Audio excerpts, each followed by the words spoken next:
This is going to be another talk on Alan Watts. I'd like to talk a little more about the way of realization as he understands it. But first, say a couple of words about what he means by realization.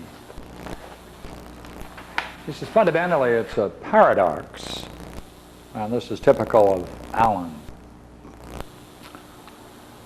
It's the willingness to be insecure. Right? That's the ultimate security. The willingness to suffer is the essence of divine joy. The willingness to be finite is to know one's own infinity. Now, these are all quotes from Alan.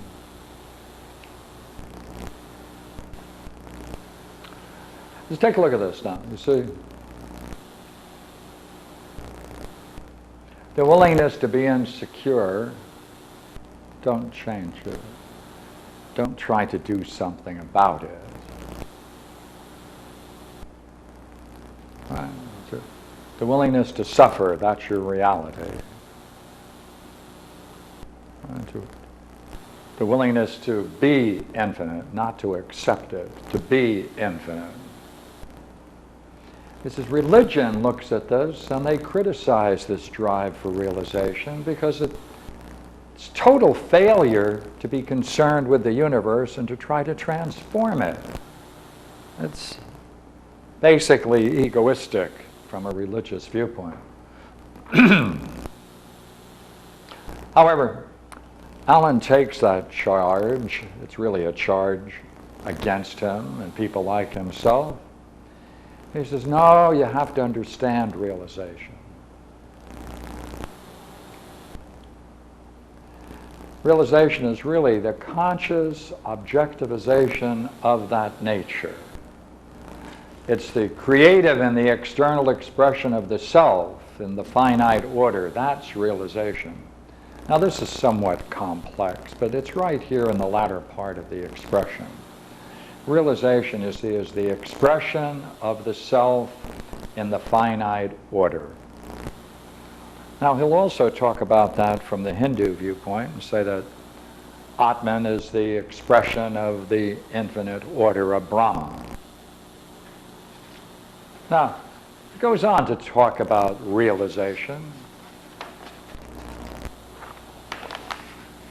And he says, actually, realization heals society because realization is the inner spring of life and it is transformative to each individual. It goes within, out.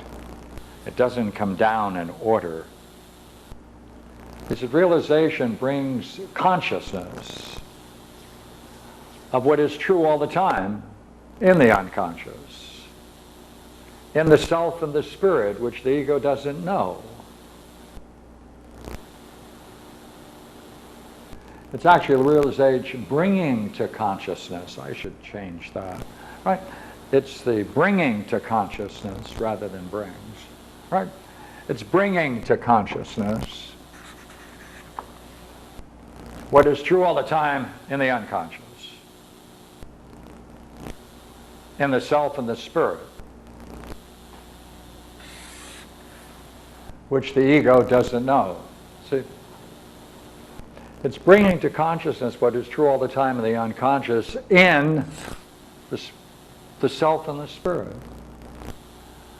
Because the ego can't know that, that's the paradox, because we proceed in our explorations primarily from the point of view of the ego.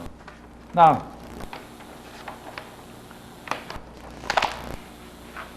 I want to say something about the way he expresses that. His language is filled with paradox. At times it's obtuse. But when he gets into the process, he's clear. When he gets in the process, he's clear. So let's talk about it. What's the process of realization? How does it begin? What's the process? Process must go from somewhere to somewhere. So how does it begin?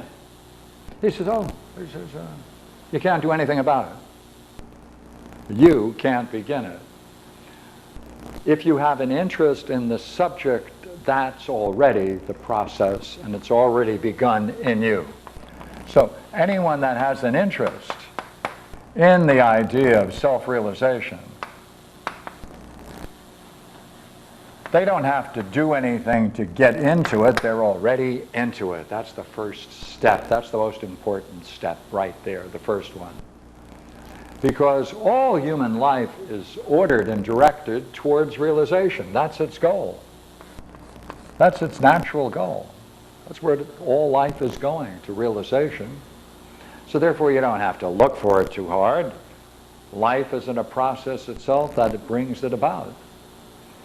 The ego, which we identify.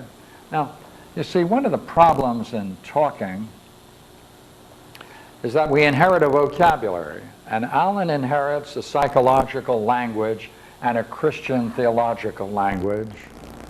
And therefore he talks about the ego, the unconscious.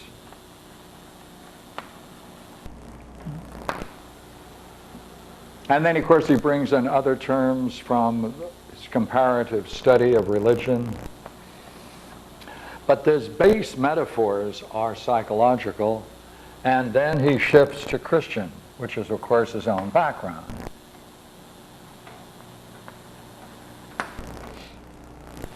Then when he reflects, he'll go to the next level and bring in Eastern concerns, and Eastern in this case can also be Greek Orthodox, because he quotes quite a bit Berdyaev, Nicholas Berdyaev. All right, then. What's the problem? He says, problem is that we identify with the ego. That's the problem. Now, what does that mean functionally? What does someone mean when they say they identify with the ego? It's really a constellation of thoughts that come and go, that have a kind of unity to them, and that they include all of the conflicts, all of the dreams and worldviews, right? The Weltanschauung, the worldviews of a person. It's the unity of this which necessarily shows itself up in the desires that we have, the wishes and the desires we have, because it's these together that then shapes our decisions and we act them out.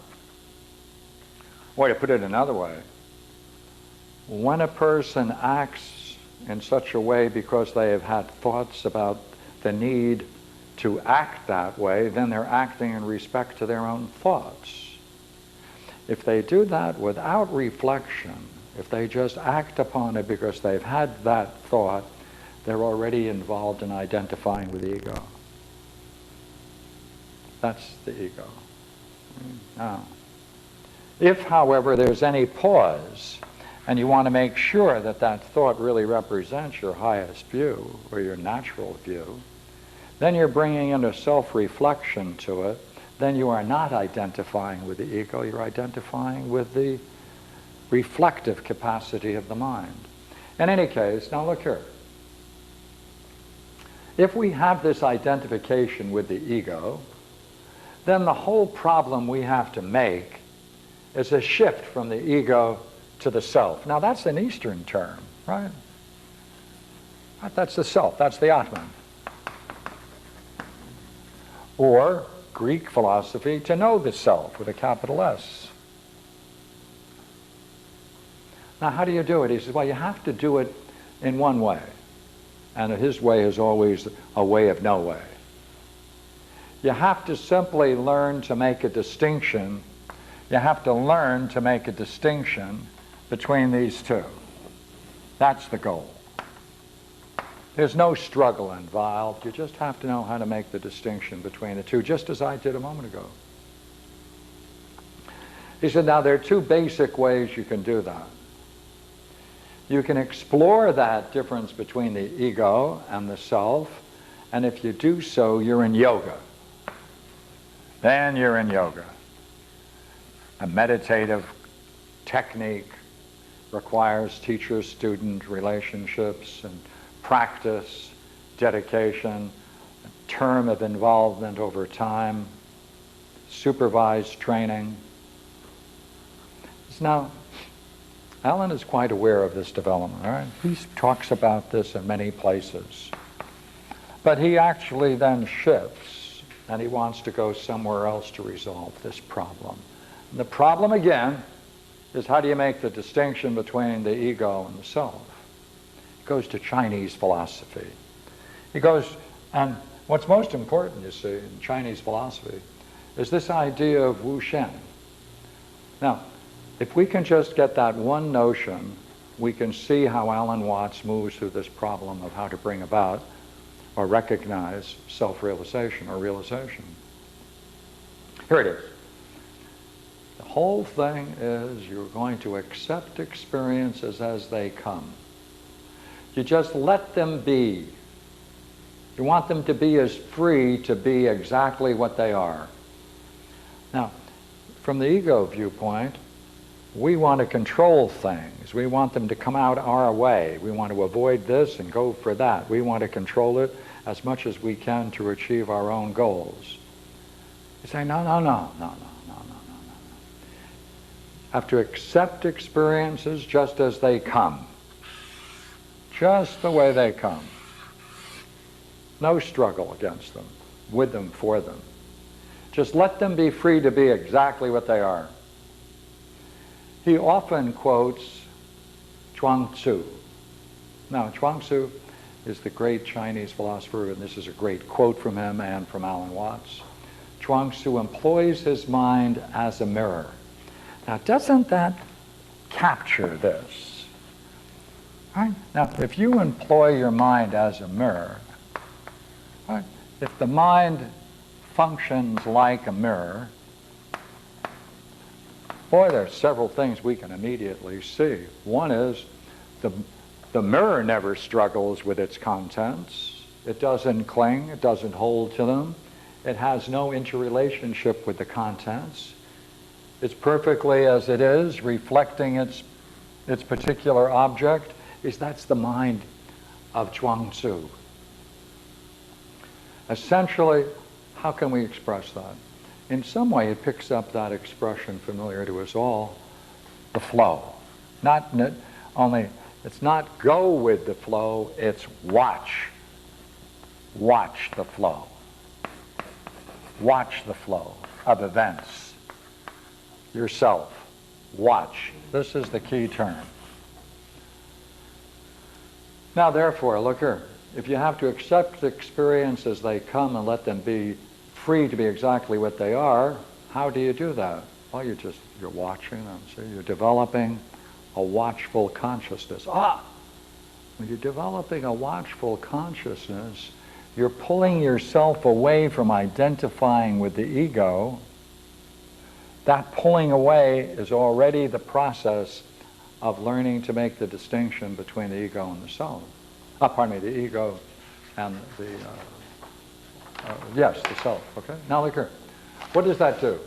It shifts the center of consciousness. And then one discovers something very important. That this watcher, this mind functioning, goes on all the time.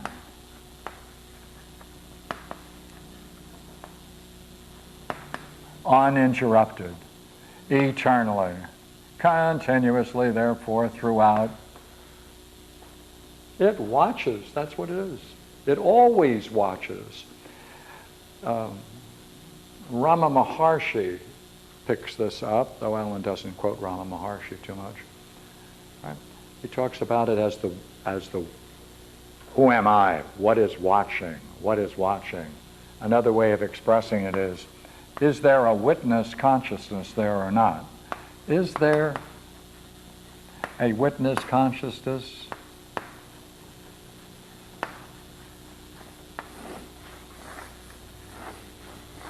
Here, let me give you the problem of witness consciousness. Right now, you're looking at me, paying attention to what we're what we're creating and what we're talking about. Now, are you conscious of what's going on here? Are you conscious of it? Or do you just have a thought of being conscious of it? Is there a witness consciousness, or is there merely a thought that you have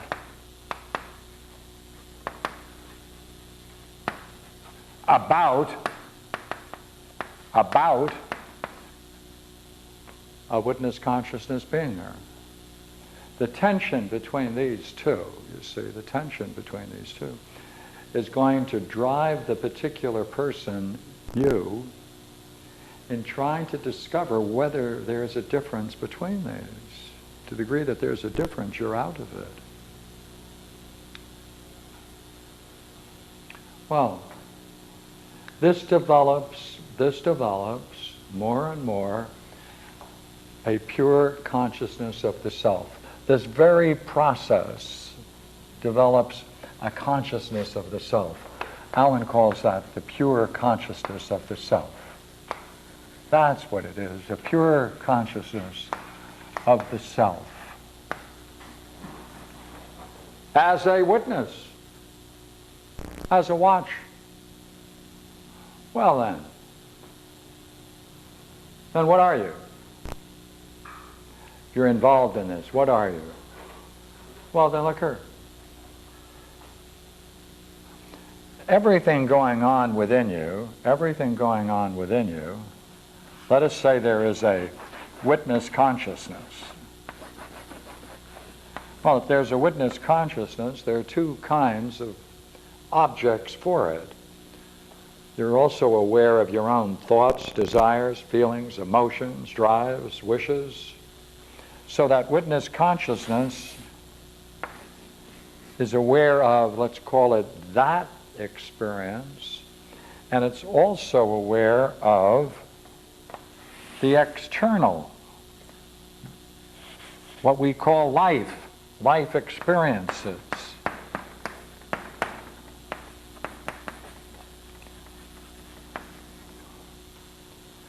So now you have a witness consciousness. It's aware of what's going on, even as you're talking and seeing, and it's also aware, therefore, of your inner drama, and it's also aware of the external world, as we call it, or life experiences. Well then, would you not agree? What is it that you experience?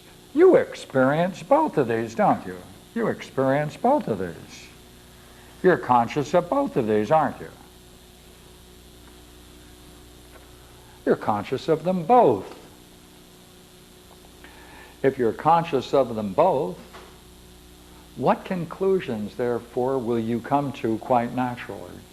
That what you are is exactly what you will be, and have just those experiences which you will experience. Hey, you know what you are? You're this, and you're this. Well then, look here then, what are you? You are exactly what you will be, future, and have just those experiences which you will experience. Would you not agree? This is your experience, the external world as well as the internal. That is your experience. Your experience. Therefore, you have just those experiences which you will experience, because your past is acting itself out, or the past, your past is working itself out. So, well, therefore, what are you?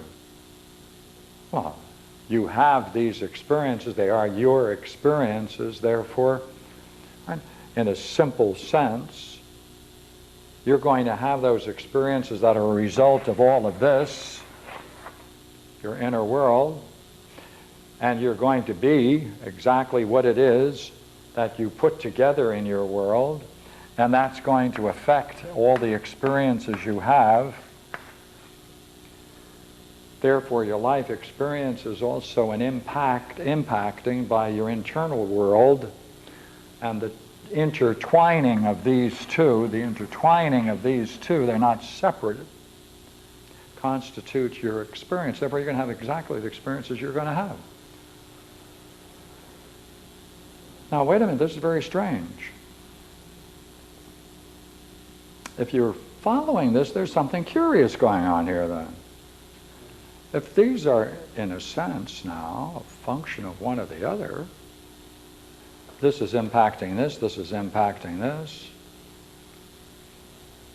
and there is this watcher that is experiencing it all,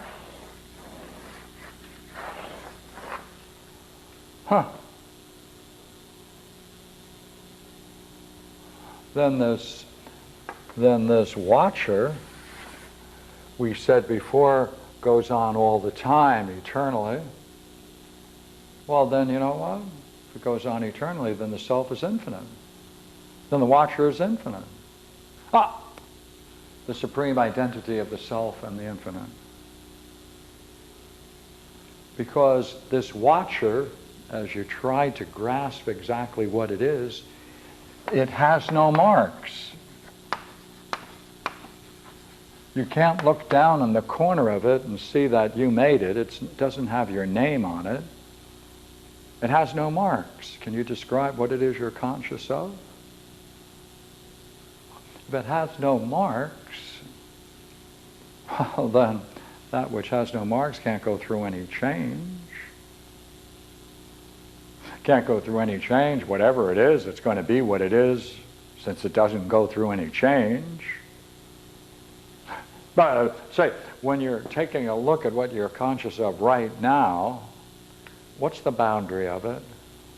What's the boundary of it? Look, see, if this is your life experience, and you're conscious of all that you experience, right? If you're conscious of all that you experience, must not that watcher or consciousness embrace all your experience? If it embraces all your experience, then, well then, you know what? Does it have any boundary? Does it have any boundary? If it has no boundary, then it's infinite. Can you find a boundary to consciousness? Take a look right now. Because if there isn't any boundary, as if this board clearly has a boundary, the mirror has a boundary, all objects have a boundary. Is there a boundary to consciousness, your consciousness? Is it yours? Is there something there that has the consciousness? Well, describe it then. Or is there just a pure consciousness, and that's the self?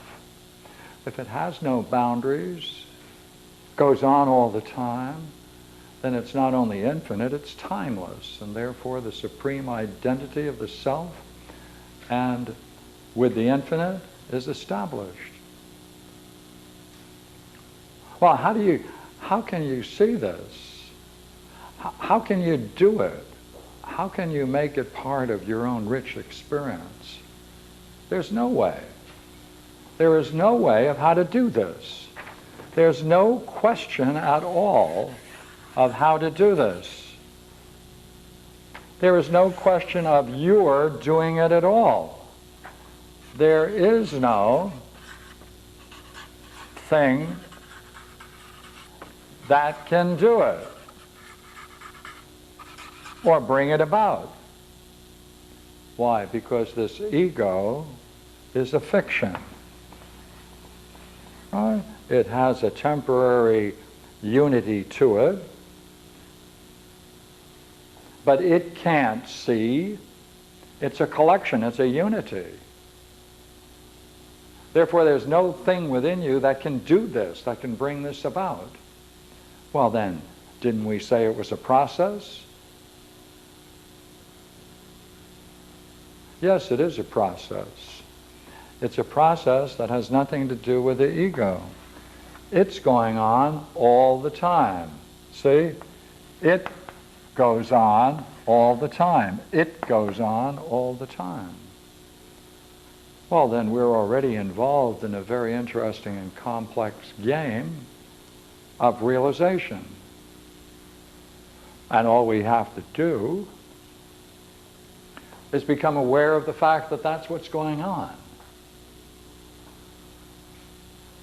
What will that bring us? Well, that will bring us into a very interesting state, you see, because I'm challenging you in this talk to try to establish the ego and the watcher, or the witness consciousness. We're trying to find some way in which we can identify these. That's what we need to do. Well, to identify them, we need some kind of a boundary. We have to establish a boundary within which we can put it. And if we're going to say there's a difference between the ego and consciousness, or ego, consciousness, self, ego, consciousness, self, watcher, ego, consciousness, self, watcher, witness consciousness,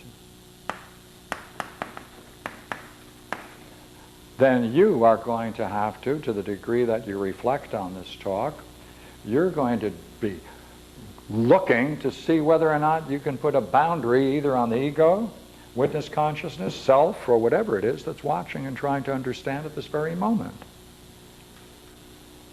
If you can't find a boundary to it, and you persist in this, then Alan comes to this great conclusion. He says, sooner or later you will get a clear perception of the limitation of the ego. You'll see, naturally, as a result of the futility of your efforts, you will exhaust all of your efforts.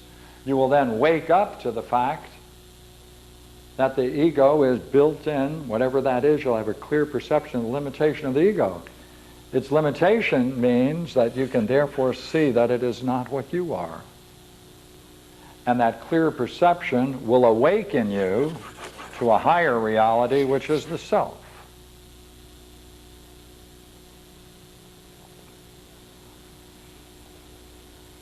Now,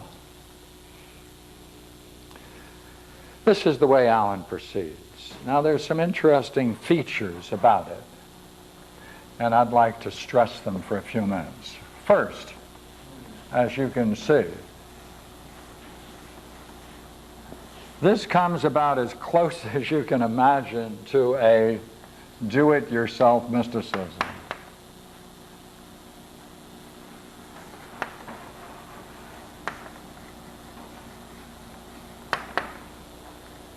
And by the way, there are some people for whom they can do it themselves.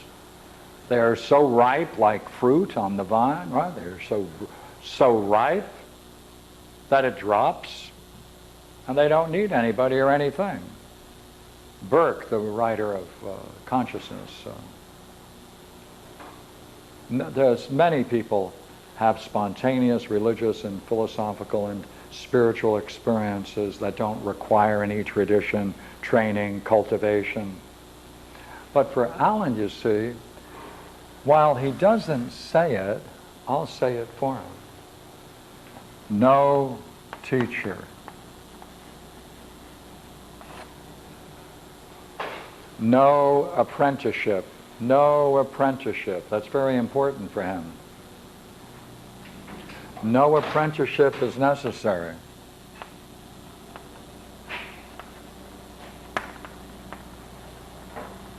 And no personal dedication.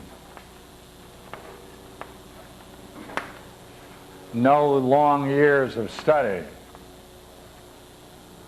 This is called the quick school, of which the sixth patriarch is one of the great examples. All right, so then, nowhere does he say, Therefore, you should go out and try to find someone who can help you with this. He doesn't even offer himself up as a teacher, though he has taught millions of people in this sense. Now, in his Beyond Theology, as an example, he addresses himself to this. And he says, you can't really do this. He only spends half a paragraph on this. He says, you can't really do this unless you cultivate breath control,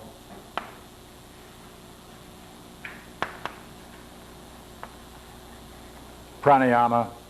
He said, you need it. He says, equally well, you have to change your surroundings.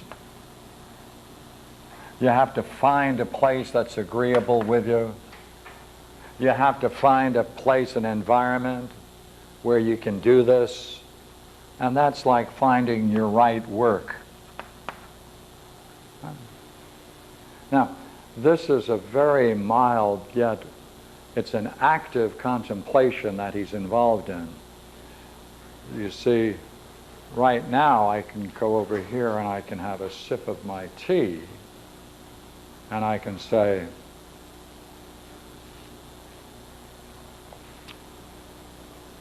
what was tasting it?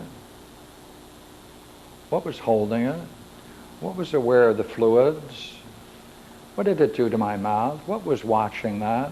You see, I can do it in an active, wakeful meditation. I don't have to sit formally in meditation.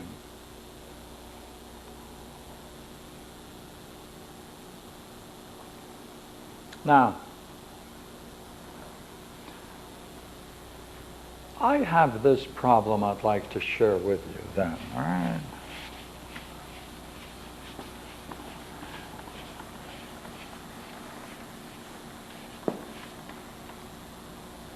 If you were going to master something like music, art, philosophy, any form, any subject,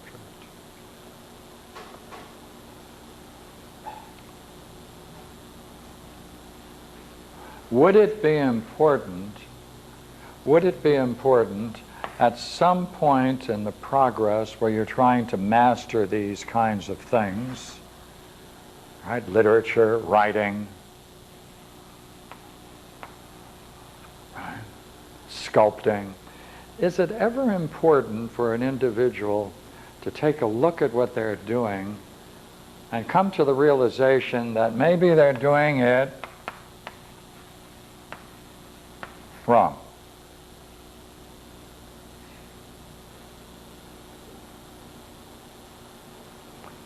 Now, there are two ways of doing it wrong. You can, whatever it is you're doing, not know the right way to do it, and therefore you do it improperly. And the other way of doing it wrong is that you have some kind of a block, or you have something within yourself that is antithetical to your achieving your goal. And therefore, you're not able to bring it to the degree of perfection that you need or want. Two ways of being wrong. Oh.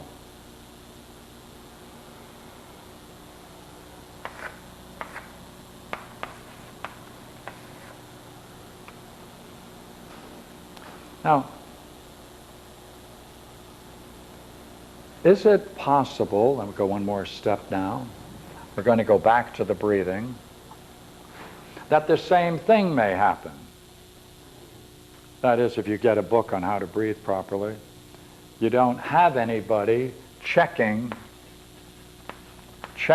on you, checking to make sure whether or not you're doing something you don't know that you're doing, that's doing it wrong. In other words, there's a certain need for a certain kind of teacher, someone who can watch and correct only when you do it wrong.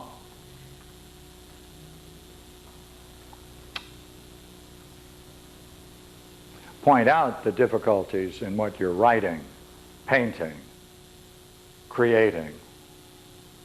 Not telling you what to do, merely pointing out the wrong. The two kinds of wrong now, we said that, didn't we? Now, when you're in breath control, therefore, and you're reading about it or hearing about it from someone and decided to do it yourself, you may do it right, and you don't need any other reflection. And so be it. In the same way, you may study these things on your own, and you may not need it, and equally well, so be it. Now, there are two things, though, that are possible. One is that you, in fact, may do it right. And that may open you up, to getting a variety of kinds of insights. Variety of kinds of insights into the subject itself and into yourself. So there are two kinds, right? Into the subject, your studying of your effort, and equally well, you can get an insight into not just the subject, but yourself.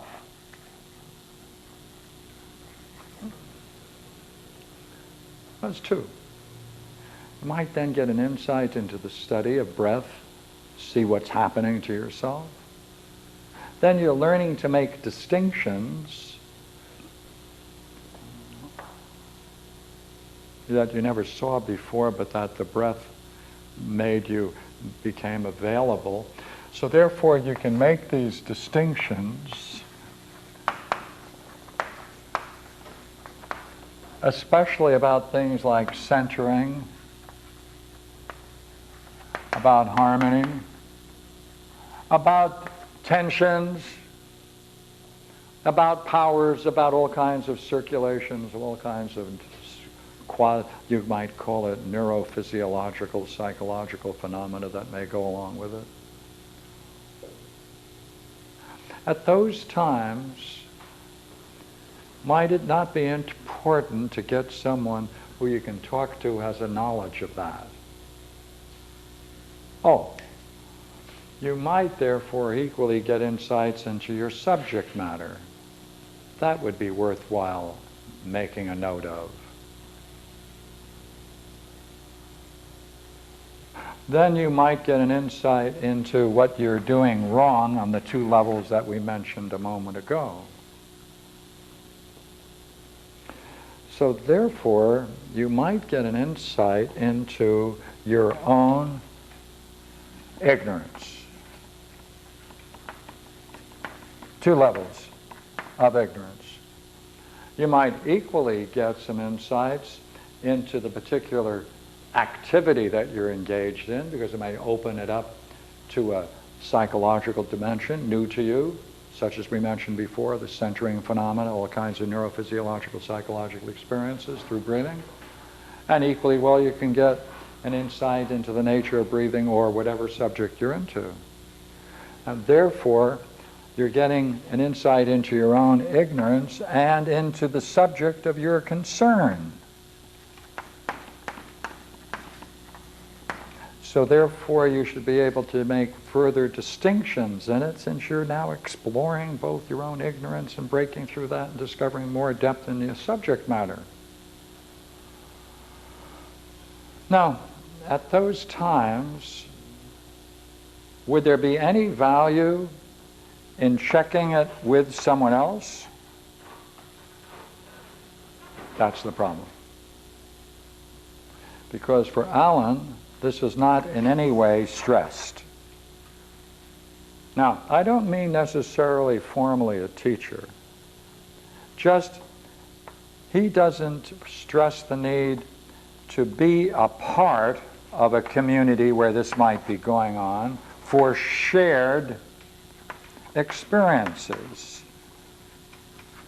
for some kind of, watch, now we're going to go back to the term we used before, back to someone who themselves have watched this going on in themselves and perhaps you can benefit from what they have watched themselves become.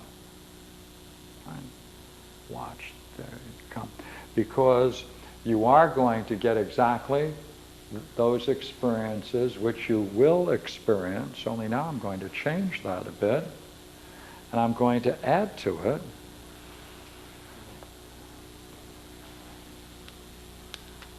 that you have cultivated.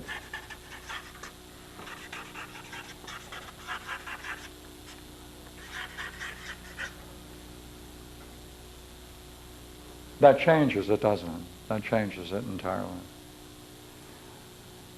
That aspect of it, Alan Watts does not go into.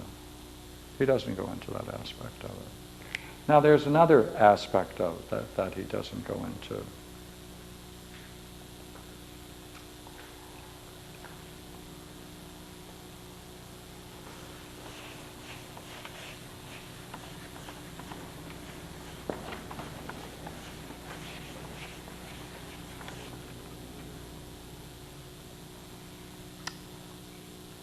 And that is, remember we said that when you get into the subject matter, right, you're going to discover all kinds of interesting distinctions as a consequence of the experiences you have. After all, the subject that you might be interested in is realization. Not music or literature or anything else, but realization. Therefore, by taking it in this way, you may then, as a consequence, discover all kinds of very interesting features in the process that's unfolding that you happen to be witnessing.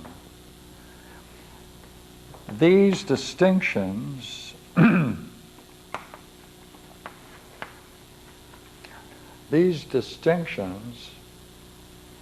can be hierarchically structured, better, more profound, less so.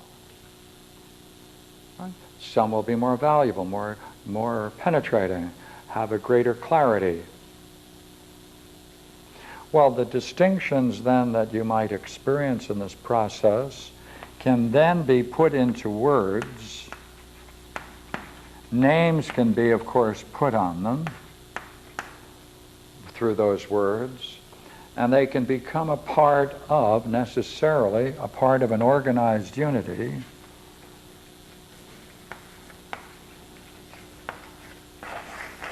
That's a philosophy.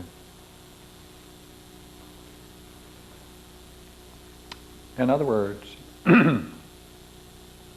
those people who take Alan Watts's advice in the way of realization and go ahead and do it are themselves going to take this as their object of concern. They are therefore, in terms of what we were talking about it before, they're going to discover those two areas of ignorance and the two areas of learning that we can put over here.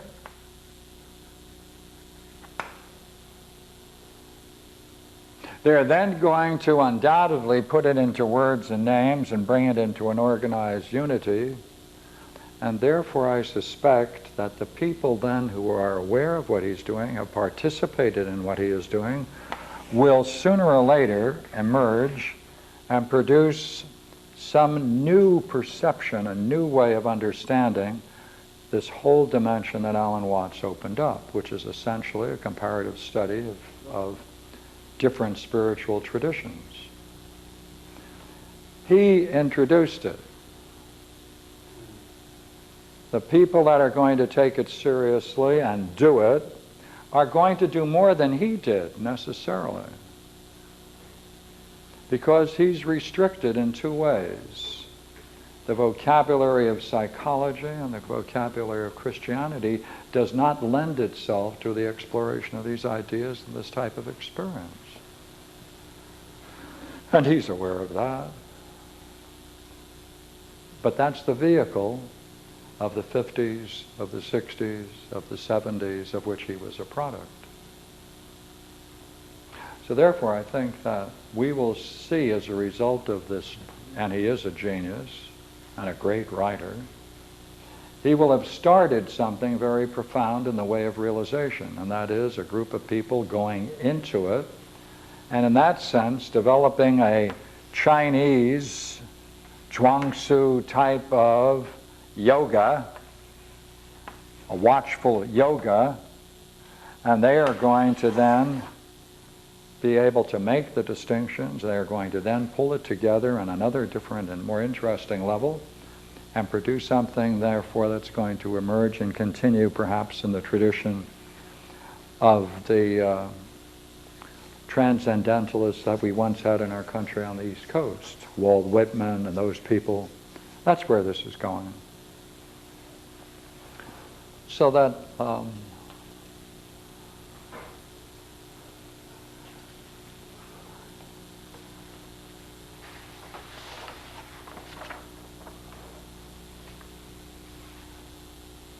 you see, this though is the primary insight that Alan brings to us. If you find an interest in the subject, you already are in it. And that through this inner drive is already ordered and directed towards realization. You already are on the path. And his whole interest is to bring you to it. Now, he says that this path, the yoga path, is dangerous, far more dangerous than this way that he's introducing, the Chinese way. And it requires teachers and training and all of those things we mentioned before. The thing that he likes, therefore, about the Wushen, or the Chinese Zhuangzi method, is that you can take where you are, you begin where you are, and you develop that one great thing, which is to employ your mind as a mirror, and if you do that, you're following Zhuangzi. But by the way, when you get into Zhuangzi, you're going to find it much richer than that. So, in any case, thank you. That's what I wanted to cover tonight.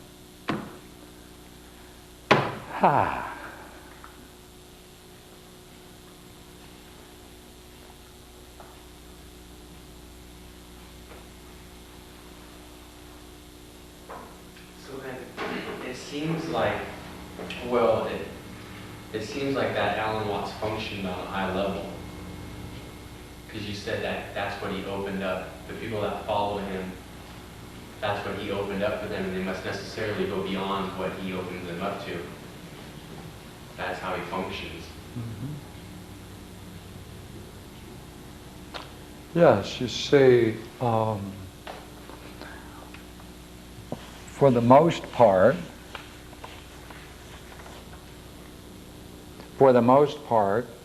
our culture, and I'm going to talk about it during when he was pushing from 40 to 1970, all right, or 1974.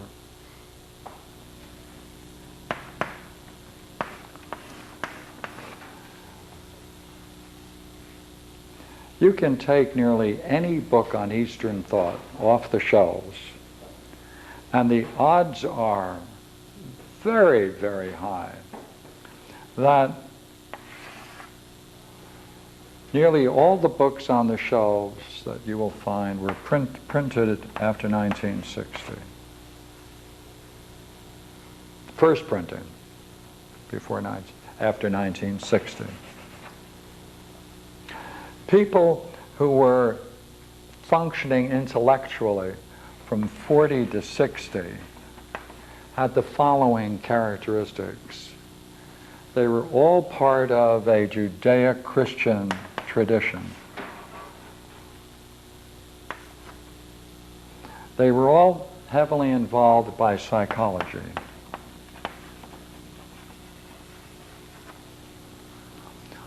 They were nearly totally devoid, lacking totally. Here's our timeline. Maybe I can devote two lines to this. Let's try it.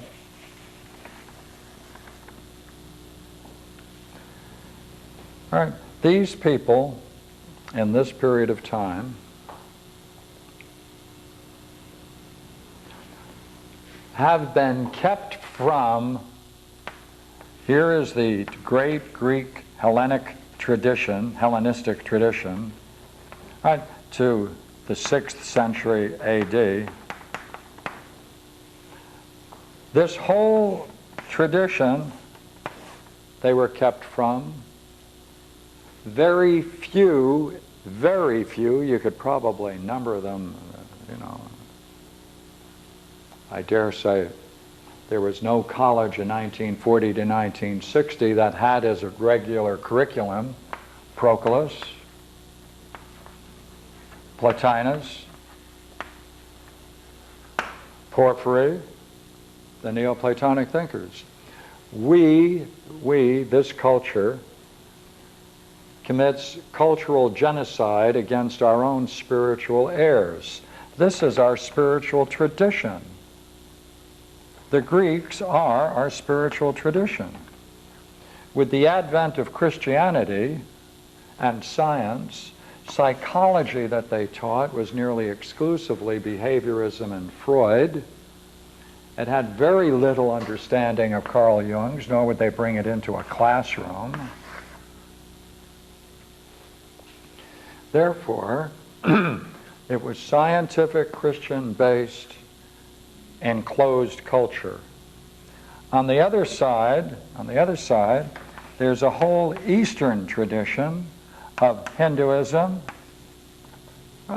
and Buddhism and Taoism, Confucianism and Taoism, developed over thousands of years, and that was never introduced in classrooms. 1, 2, 3, never introduced. Alan Watts was one of the people who broke that. He tried to show the significance of this, and he also went to some Orthodox Greeks, Christians, Nicholas Berdyaev, and he also knew several key thinkers throughout this period that were responsive to this spiritual trend and didn't give voice to this Judeo-Christian psychology stuff. So Alan Watts was one of the great people who opened it up. This, by the way, he avoided. He avoided the Greeks. We can go nearly to any book of his, and we'll see that he avoided it. And he knew, he translated Pseudo-Dionysius, but he didn't bring it into these lectures. He didn't bring it into this. Now, what is significant about that? So what? Well, when you organize these kinds of insights into a unity and you structure them, then you're going to do what Ken Wilber is into. But you know what that is? That's merely taking this classic learning and giving it a modern dress. That's all it is. So therefore, people who are going to develop further what Alan Watts brought into, or revived, or brought to the surface for our attention, and then there were other people like him who were doing it. Gestalt psychology broke through the behaviorism, and Adler became more popular, though for a long time he wasn't.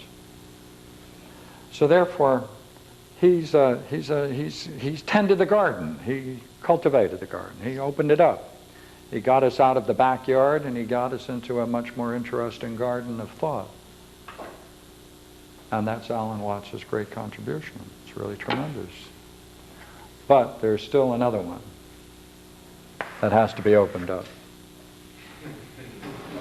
Are you saying that Ken Wilber is taking the Hellenic tradition and it... But he doesn't give enough credence to it. Transpersonal psychology is another area. They are now dealing with the need for hierarchically ordering experiences. But the whole idea of hierarchical ordering and how it can be structured in the philosophical framework to make it clear and to understand the processes between any hierarchically ordered system has already been developed and exists. And for him and others like him to ignore it is just very foolish. He does go into the good, the true, and the beautiful. Yeah, yeah. In Yeah, he touches it. sex ecology and spirituality. Yeah. What he needs to do is to go into the commentary on Plato's Parmenides. He needs to go into the elements of theology of Proclus. He needs to go into the works of Plotinus, especially the latter ones. Right, he should look into Porphyry, Damascus, but that's okay. That's part of our culture. Our culture is genocidal. Right? Because when the Christian, now that's natural, you see, because when Christian triumphed, what they call the triumph of Christianity, it was the death of the classic world. I mean, that's what it means. I mean, it's nice that the Pope is being ecumenical, but let's hope they don't become the sole power, because it's very likely, as any particular party becomes the sole power, the right wing, whatever that is, the most conservative elements in it, when they gain control, demand its popularity and exclude all dissenting voices. So, that was a long-winded exploration of what was behind that last question. Thank you.